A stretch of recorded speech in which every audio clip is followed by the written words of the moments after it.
asalaamualeykum wa rahmatullahi taala wa barakatuhu mbokki jullit yi mbokki taalibe yi mbokki waa Sénégal ñu ngi leen di nuyu bu baax di leen ziar di leen balu àq bu baax a baax te di leen bal àq ci julli gi ñu weesu ñaan yàlla mu nangul ñu sunu jaamu te jéggal na sunuy bàkkaar sunuy ñaawteef ak sunuy rëcc-rëcc yépp te dolli ñu ak ragal jëme ci moom dolli ñuy xéewal mi nga xam ne da koy joxe te bëggul lu dul ku ko laaj. ñu ñëwoon nag di waxtaan ak yéen waxtaan bu gàtt boo xam ne dañ ko jëme ci xalaat yi ñu am ci fi jamono toll li xew ñeenti weer juróom mois de décembre ba léegi jamono ji demee noo xam ne dafa mel ni dafa am lu ñu waajaloon te amul wala boog am na yu ko tee am muy ci li ma jàpp man ay pexey seytaane yoo xam ne yàllaa ngi koy si yàq yàllaa ngi raxal ay fiiram ci loo xam ne danga ciy def lecture géopolitique ak lecture spirituelle. Dañoo rey Qasim Soleimani Amérique rey ko Barack Obama président Amérique bi di Donald Trump mel ni li mu ci jublu mooy provocation boo xam ne Iran dina ci répondre à sa juste mesure. Iran yépp denc général Qasim Soleimani yal na ko yàlla yërëm jooy ko ba pare taxaw ne dañuy fayu ba am na ay position stratégique yu Amérique yuñ bombardé woon yàlla dogal mu mel ni dafa waroon a nekk loo xam ne bu xesee ba am rek forcément day nekk benn déclenchement wu troisième guerre mondiale comme ni ko déclenchement wu première guerre mondiale waroon a nuroo ndax assassinat wu prince héritier boo xam ne moo waroon a donn empire austro-hongrois bi ci la lépp te xewee woon en Serbie ci la première guerre mondiale bi déclenché woo. lu tax Donald Trump dem ba ci ginnaaw wala dem ba ci biir mu deltu ginnaaw lu mat a bàyyi xel la. loolu defu sunu boroom la ci yërmandeem parce que li nga xam ne mooy messianisme juif yahud yi ñoom gëmuñu ne yont yàlla Isa ibn Maryam mooy almasih kon ñooñu duñu mën a gëm Seydina Muhammad sallallahu alayhi wa sallam. kon jàpp nañ ne ni nga xam ne ni la diine yi nasaraan yi ñàkkee doon diine ju am solo ni la lislaam ñàkkee solo. kon ki ñu njëkk a jege nag gën leen a jekku mooy diiney nasaraan yi ñoom la ñu jëkk xeex ba tax na ñoom ñu ngi séentu ba léegi masiix boobu dikk waaye dafa am ay conditions yoo xam ne bu dajee ci lay ñëw. bokk na ci nag ci seen gis-gis yi boroom xam-xam yu mag yi muy rabbin yi moment boobu day fekk empire Iran bii nga xam ne dawlatul islamiya la day disparaître. loolu dafa bokk ci signes yi. kon lu am solo la nekkuk Iran. bi ci des mooy ci biir ay catastrophe ay cataclysme ak ci biir ay épidémie ak i jafe-jafe yu mag ci lay amee. bu fekkoon ne guerre bi dafa déclenché wu diggante Iran ak Amérique rapidement dafay nekk une guerre mondiale parce que iraniens yi dinañu bombarder forcément Israël wala sax dinañ ci boolewaale Arabie Saoudite te loolu yaakaar naa ne loolu moom ku xool zone boobu ni mu demee rek te am dara ci xam-xamu géopolitique rek di nga xam ne loolu moom bu déclenché woon àddina bi kenn dootu ci mucc. ci biir déclenchement boobu ci la coronavirus bi waroon a commencé di propagé wu nga xam ne xëy na fu guerre bi àggul épidémie bi dina fa àgg te dina def plus de victimes wala mu prêter à prétexte pour li ñu bëgg ci wàññi population mondiale bi diggante guerre bi ak coronavirus bi. Peut-être objectif bi mënoon na àgg ci 2 milliards d'individus sur Terre parce que ñoom lim bi ñu wax ne mooy baax mooy àddina bi toll ci 5 milliards. yàlla dogal feebar bi déclenché woo Chine problème bi mooy ñoom contrôlé wuñu ko parce que Xi Jinping nga xam ne mooy président Chine daf leen a raw ci fi ñu bëgg a jëmale nit ñi parce que li ñuy wax dictature numérique wala totalitarisme numérique Chine àgg na fa. Chine am na 600 millions de caméras de surveillance pour peuple boo xam ne ñoom ñi ngi toll ci 1 milliard 200 millions mooy caméra bu ne ñaari nit lay surveiller. te it jullit ñi sonn nañ fa ci côté bi ñuy wax Ouïghour yi ndax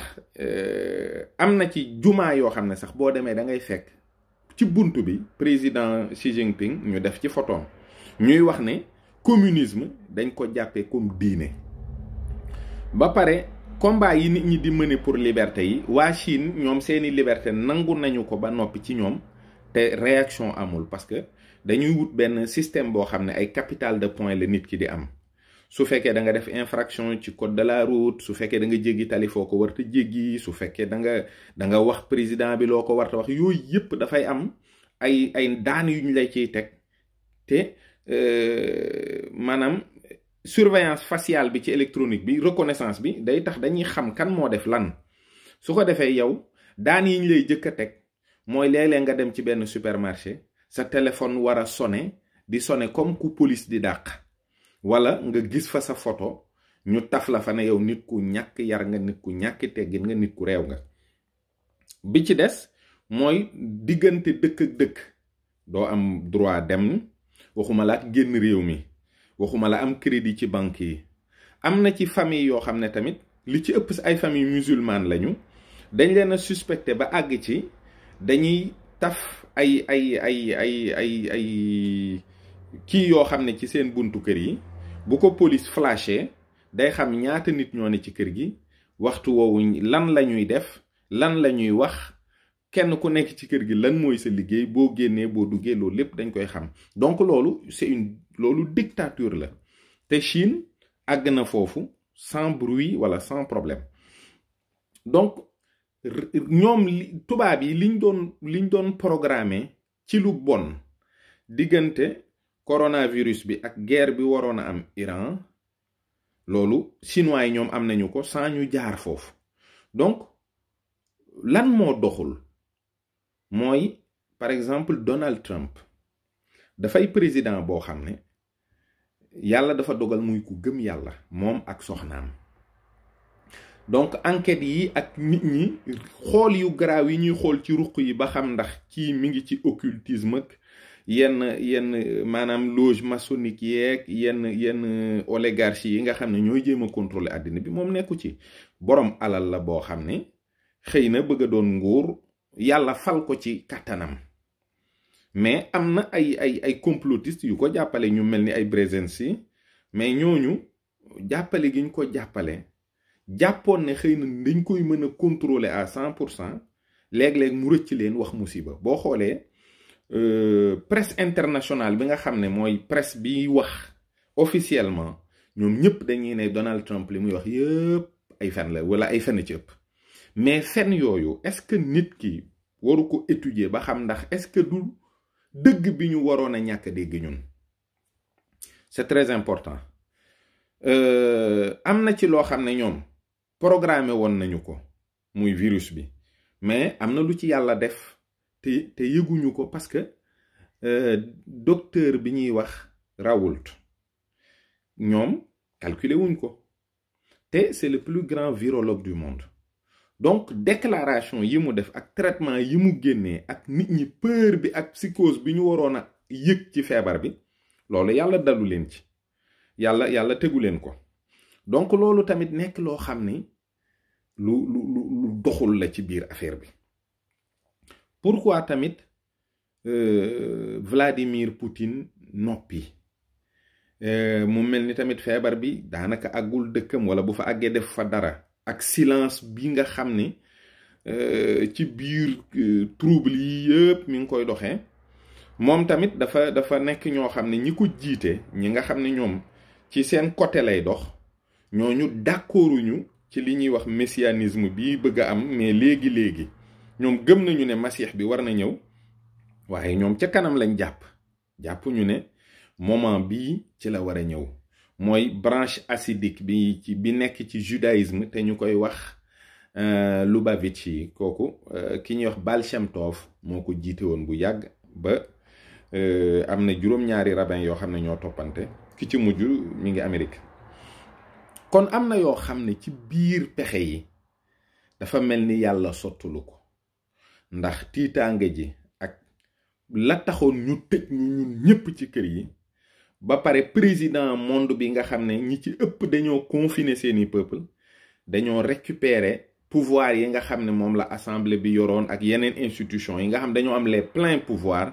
waroon a mën a dogal tëral li ñuy tëral lépp balaa nit ñi di génn contestation du am manifestation du am ba pare nit ñi bu ñu génnee dañuy am li ñuy wax ay restrictions ci seen liberté dootuñu mën a dajaloo dootuñu mën a jaxasoo kenn ku ne dañ lay ber nga xam ne yow liggéey wàcc ñëw toog sa kër képp parce que benn nit buñ ne dafa corona dinañ woo au moins 20 nit ñi nga xam ne mujj na nekk ak ñoom en contact loolu mooy dañoo waroon a fexe ba juróomi nit moom dootuñ mën a dajaloo fenn ba manifestation di am wala contestation di am wala problème benn di mën a am boo xam ne day entraver seen plan boobu nga xam ne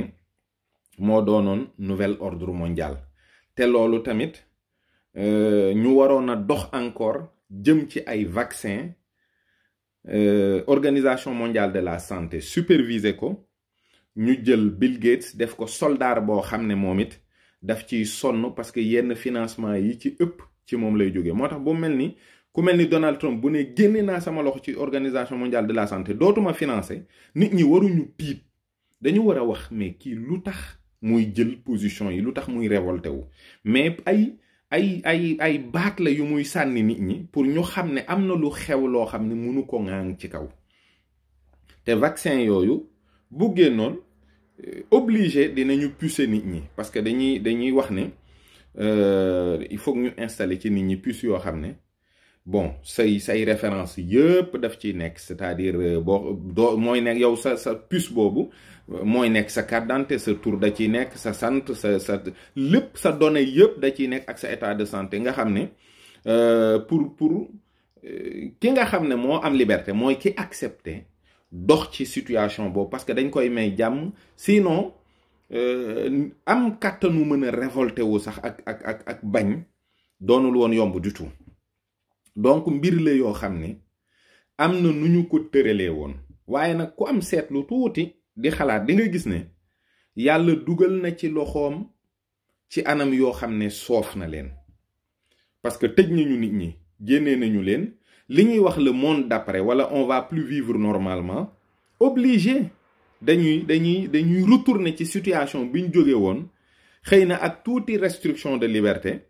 ba ñoom ñuy mën a tëralaat seeni plan te yàlla waxoon na nag ci alxuraan wallahu xayrul maakiri yàlla mooy fexekat bu mag bi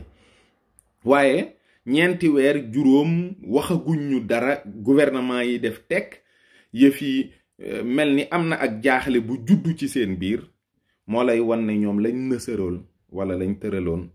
daa mel ni antuwul gis nga ni ñu gaawtoo woon tëj barabu jaamukaayu yàlla yi muy jàkka yi muy jumaa yi muy synagogue yi muy église yi tey gis nga président Trump jékki-jékki na rek ne nañu ubbi barab yi nga xam ne dañ fay jaamoo yàlla kon am na yu bari yoo xam ne ku ko seetlu ci biir situation bi di nga xam ne nañ ko tëralee woon ak nañ bëggee woon àddina bi dox ñu jëm ci li ñuy wax nouvel ordre mondial loolu yàlla dogalu ko parce que guerre bi tamit bu amoon ci ñoom fi ñu bëgg muy ñu effacer Iran ba noppi Israël lañu bëggoon a jël def Jérusalem capitalu gouvernance mondiale boobu parce que toujours damay wax ne Jérusalem 6 millions de juifs lañu et ñoom au moins 350 millions de musulmans ñoo leen wër te xam nañu seen diggante waaye lay tax ñu mën a am benn sécurité boo xam ne day pérenne mooy que àddina sépp am intérêt à ce que Israël nekk en sécurité te mooy ñu def fa une gouvernance mondiale am na nag ay boroomi réew yu gaawtu wax ne lii xew mooy wane ne réew yi ci boppam dañoo échoué kon nag liy fi des mooy ñu fexe dox jëm ci gouvernance mondiale dafa mel ni boobaak léegi ñoom niñ ko annoncé woon ak ni ñu annoncé woon aussi que feebar bi dina ci ravager Afrique loolu moom dès le départ ñu ngi ko doon wax le pire va se produire en Afrique nañu xaar lay xew Afrique musiba ba nar a am Afrique nangam ak nangam loolu moom yàlla sunu borom subhanahu wa taala moom africain yépp amel nañu ko ak cant ci loolo ndax ñoom jàppoon nañ ne bu fa tawat si duggee moom xëy na 2 milliards yi ñuy wax ne ci population bi war nañ koo mën a wàññi au moins entre 500 millions ak 1 milliard d'Africains ñoom lañ calculer woon ne ñooy faatu ci coronavirus bi waxuma nag ci li des ci guerre bi ñu bëggoon mu am ak yu demee noonu waaye li wér te wóor mooy jullit ñi li ñu war a xam pour man mooy li am ci géopolitique ci àddina bi ñoom dañ ci néew doole waaye nag ànd nañu ak yàlla ak yonent bi bari na it ay jullit yoo xam ne ñu ngi marché ci combine yi surtout ñi nga xam ne ay mooy ay état islamique mooy lenn ci al-Qaïda ak yenn ci mbooloo yi nga xam ne ñu ngi ci biir naar yi seen financement yépp ak circuit financement yi forcément ci paradis fiscaux yi lay jaar forcément il faut que ñu duggante ak occultiste yeeg société secrète yi pour seen business mën a dox ñoom liggéeyaluñu lislaam liggéeyaluñu yàlla liggéeyaluñu yonent bi loolu jullit ñépp war nañ koo xam xoolaat aussi seen position par rapport ak seen diine ak ni ñu war a gënee tamit doyloo sunu borom te wóolu ko te yaakaar ko te xam ne pexe yi seytaane ak i fiiram moom rekk moo ñu ci mën a musal moom rekk it moo ko mën a raxal concernant nag communauté bi nga xam ne mooy murid yi position xalif général bi toujours c'est à soutenir et à féliciter très franchement parce que li nit ñi yaakaaroon ba tax mu war a mën a nekk loo xam ne ñépp dañuy daw barabu jaamukaayu yàlla yi wane itam ni nag dëgg-dëgg ku bëgg a muccit nag dangay nekk ci ndigalu yàlla rekk waaw seytaane bu la dee fexeel amoo benn rawukaay bu dul yàlla bu fekkee tamit balaa bu jóge ci yàlla la amoo benn rawukaay bu dul yàlla amoo benn muccukaay bu dul yàlla kon nag position boobu nga xam ne moom adopté na ko ci fas yéene mbooloo mi mu jiite mu dogu ci ànd ak ñoom ci façon boobu loolu itam lu mat a sante sunu boroom la moom it lu ci mat a njukkal la mat a kañ mat a ñaanal doonte it nag defee na ko ci façon boo xam ne matuwaay yi nga xam ne moom lañu war a jël ngir barabu jaamukaayu yàlla yooyu itam nekk barab yuy sàmm ak yelleef ci wàllu wér-gi-yaramu doomu aadama jël na ko ba mu mat sëkk mu nekkit lu gën a am solo ci biir mbir mi mooy waxtu woo xam ne yëf yaa ngi avancé te mu am lu mu laaj lam ca war a def lépp ak nam ca war a taxawee lépp da koy taxawee ba mu mat sëkk da koy def ba mu mat sëkk waaye daal ku am seetlu war nga xam ne fiir amoon na waaye dafa mel ni yàlla mi ngi raxal fiir yi. yàlla na yàlla gën a raxal nag fiir yi, yàlla na yàlla gën a may doole diine ci kaw ñiy fexe ak ñi koy jéem a yàq ak ñi bëgg àddina bi doxee noo xam ni dafay xeex diine xeex yàlla. yàlla na yàlla këpp seeni nguur daaneel leen. waaye daal lii moom nekk na seetlu boo xam ne fi mu ne xëy na ku xool mbir yi ci kanam tuuti di nga gis ne lu koy gën a dëggal moo fi nekk rek, waaye jàpp naa ne du doon xalaat buy deltu ginnaaw. ñu waxoon ne rek dinañ ko tënk pour mu mën a leer ci bopp nit ñi tuuti, ba ñu continuer nag gëstu yi ak luñ ci gën a gis. te it xam ne nag lépp luy yëngu rek